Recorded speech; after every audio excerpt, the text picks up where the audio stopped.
শ্রেণী পঞ্চম, বিষয় বাংলা, সুন্দরবনের প্রাণী। প্রশ্নোত্তর পর্ব 1। ক, ক্যাঙ্গারু ও সিংহ বললেই কোন কোন দেশের কথা মনে হয়?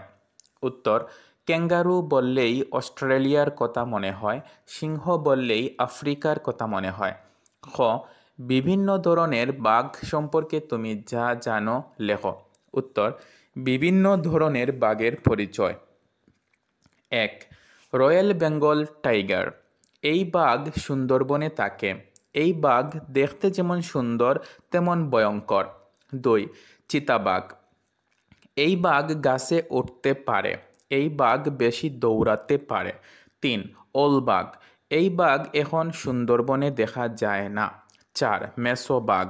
এই বাঘ মাছ শিকার করে খায়। এই বাঘকেও সুন্দরবনে এখন দেখা যায় না। প্রিয় শিক্ষার্থীরা, এগুলো তোমরা একটি খাতায় সুন্দর করে নোট করে নেবে, তারপর শেখার এবং না দেখে লেখার চেষ্টা করবে। ধন্যবাদ সবাইকে।